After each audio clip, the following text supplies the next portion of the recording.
Hello again. I've got a quite interesting question here from Peter about electronic suspension on modern superbikes, and I have had a little bit of experience with them on the BMW that I use for the GoPro lap and the V4 Ducati V4S, um, and both work surprisingly well. I think they're both the Öhlins version. Anyway, both work well, I think I'd like to start off by saying their strong point is that, much like the road cars, you can have something comfortable when you want it, soaks up the bumps, take someone on the back and you can still beef it up, or hit potholes and that, basically be a comfy road machine. And then when you get to a track, you can stiffen it up and it works. And it works well enough that it supports that hard braking. It's actually really good on the hard braking. Um, and it supports that hard acceleration where a soft road setup won't. Um, really hard to get a setup with conventional suspension to do both because track springs, they when you ride them on the road, you'll literally hurt your back. There's no give, and something that's set up for the road is shockingly soft on the track. So electronic suspension for this, being able to ride to the track and ride on track, brilliant. There's nothing as good. But to answer Peter's question, to ride on circuit at a high level, like all compromises, I don't like it as much as full suspension, conventional suspension, set up for the track. What I feel is whenever I push on the electronic stuff is it's good on the brake, for example, but when I get to where you want to feel the front, I have less feedback. I think because it is changing, it's changing as you're going around, and for some reason I have a numb feeling there, and both front and rear, which I don't like as much. It's not as confidence inspiring. Um, it's good, and I think it's good enough to ride all the way up to fast group at track day stuff. But that last step, no, I would definitely prefer the conventional suspension.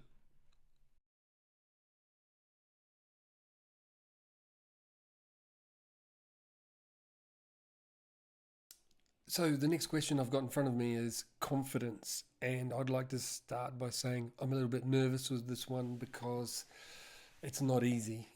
It's one of the most difficult things I get to work with clients on track. Is just like the about four questions I've got here for different people about confidence. It could be that you're 60 years old, you want to go faster, but you can't afford to crash. That's well doable, but its trick is to figure out where to do it on track, to win that time.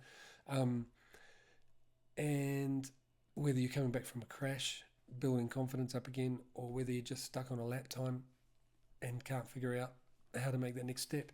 So, like I said, I'm nervous about it because it's not an easy fix, but all I can do is throw in the things that I've seen work, and what I would first look at when I have a client that wants to go faster is what tyres has he got on. I know everything comes down to tyres, but it really does, because if you don't have the right rubber on, and I'm meaning the best possible rubber. It doesn't have to be brand new, but it has to be the right thing. Track specific. If we're talking about riding on track. Track specific rubber, not road and track, not road. Track tyres with warmers on, so we go there at the right pressure, because when you've got that on, I mean, I don't get confident riding on track without those things. If I'm going to push, because you can forget about the thing letting go and just ride it if you have those tires. And you can't do it if they've got road tires on. The last crash I had on track, coming up 10 years, 10 years ago now, was, touch wood, was riding on street tires, and trying to push, they're fine on the brake, get it into turn, they're already hot. I've done a few laps, full lean, release the brake, and it just folds, instead of being planted and hooking around, it just went. ah. So never again. I said I'd never ride on street tyres on the track again and push. So then the next thing I'd look at would be suspension. If if the thing's all baggy and soft. I worked with my son recently on track, and obviously it's really important to me that he didn't fall off. And he had a little 675 that we'd borrowed and rented, and had good tyres on that I'd supplied. Um, but I noticed because the suspension was soft street settings, and when he moved and put input into the bike wasn't stable. It'd wobble around. I knew I had to keep him smooth, otherwise it'd get out of shape and he'd fall off. So track specific suspension makes a big difference. It's not, you don't have to have it. You can go quite a good level without, but at a certain level you're going to need something more stable. I think a quick way to make sure there isn't a problem with your suspension that is causing you, to have a lack of confidence, is to get a good, fast guy to jump on your bike, someone you trust, do a couple of laps that's way faster than you, and say, is it okay? If he comes in with a big grin on and goes, feels great, there's nothing wrong. You need to push on yourself, If he comes in and goes, oh, that feels weird, you better get it checked out. There's something wrong. You're never going to get confident on it. So the last thing now is to be willing to take that step into the unknown, and if you're not, then it's very hard to move on lap time wise. And I wouldn't recommend doing that step into the unknown until you've got the right tyres on, they're warm, they're at the right pressure.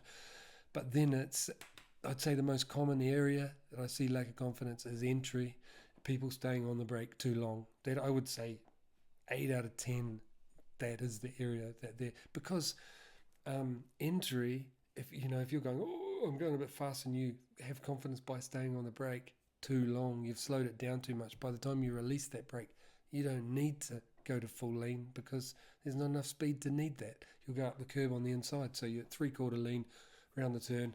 So if you've got a good front tyre that gives you lots of confidence, then take a leap into the unknown by releasing that brake a fraction earlier than you did the lap before, and lean it a fraction more because you'll need to. Look where you want to go. That is the area that I think, to know whether you can do that or not, front tyres are the best way to read, the chicken strips as they call it. Front tyres are the best place to read your lean angle that you're using, because rear tyres get deformed so much. It's pretty easy to get to where you're using the whole rear tyre. If you've got the right size tyre for the rim, it's not pulled in too much, you'll never get to the edge. To the right size tyre, you get to the edge pretty quick, but the rear tyre can keep leaning and using it because it deforms. You would have seen pictures of races, rear tyres deforming like that. But the front doesn't, in the middle of the turn it doesn't deform much. It deforms on the brake, but mid-turn it doesn't. And it gives a really good indication of what lean angle you're at. So don't worry about the rear, look at the front. And if you've got a centimetre left on that edge of that front tyre, there's some more left. You can go to a bigger lean angle. I think the last thing that I would say, it's a given. I give instruction. It's not because I'm trying to sell it. It's genuinely the easy way to get your confidence is to work with someone, even if it's for a session. And whether it's a friend who's at a bigger level, or, the ultimate way is to hire someone professionally and say, how do I go faster? Where I go faster? Because this is how easy it is. I follow someone around for 3 laps, video them, then run in front, show them what I think is the way to do it, keeping them in my mirror. But when we come in, we sit down, I show them a video, and it's so easy, for example, with the 60-year-old or the guy without confidence, to go, stop the vid and go, look here, you're getting close to the limit here, don't push any more there. But look here and here, look, play it on a bit more. Here, look, you've got loads left, push there.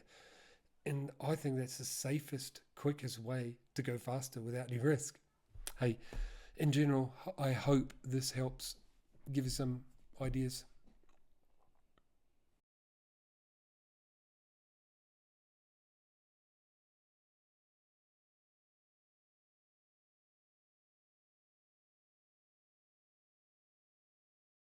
Next question I've got is from Pedro from Portugal, obviously a fan of Miguel Oliveira, wants to know my opinion on Miguel. First of all, I'd like to say Miguel is in MotoGP because of his outstanding ability and work ethic. You know, Red Bull, KTM know, they've worked with him before, they know what he's like. Um, I'd like to say that he's an absolute gentleman for me to talk to. He's obviously intelligent and well brought up.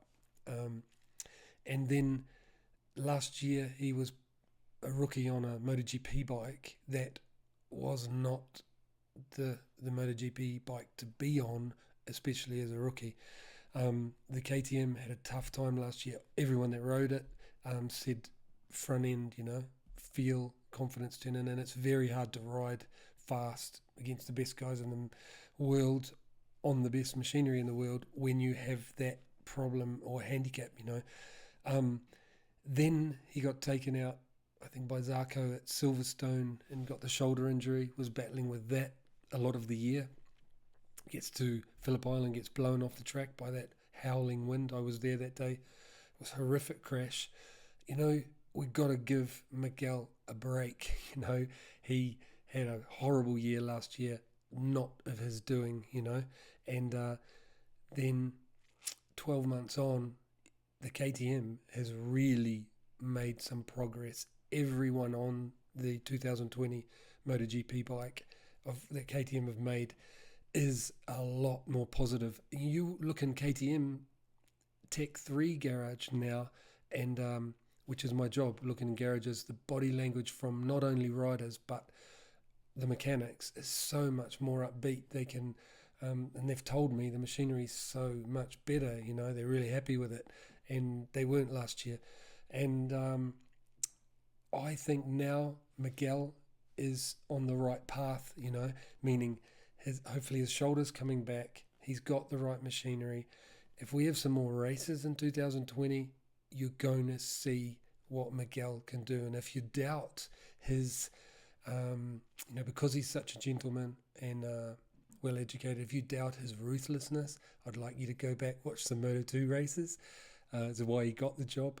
And if you only want to spend a couple of minutes doing it, watch the start of the 2018 Moto2 race at Mugello. He was mid-pack, I think, 13th, 14th on the grid, and watch what he did in those first couple of turns and first laps, and to be fighting at the front. Really impressive, ruthless, talented gentleman. So I think if he gets some races 2020, we're going to see what Miguel is capable of. Right, just quickly to finish up, I've got a few questions that keep coming in about the style difference between riding 600 and 1000. These guys are moved from 600 to 1000, want to know how differently they should be ridden. And rather than repeat, I want to encourage you to, because I've already done it, it's what the original Moto Voodoo book and DVD was all about, was how to ride 1000. And so it's free on YouTube. You can scroll through, watch different videos like corner, hard braking, corner entry, mid-turn, exit. It's all about riding 1000.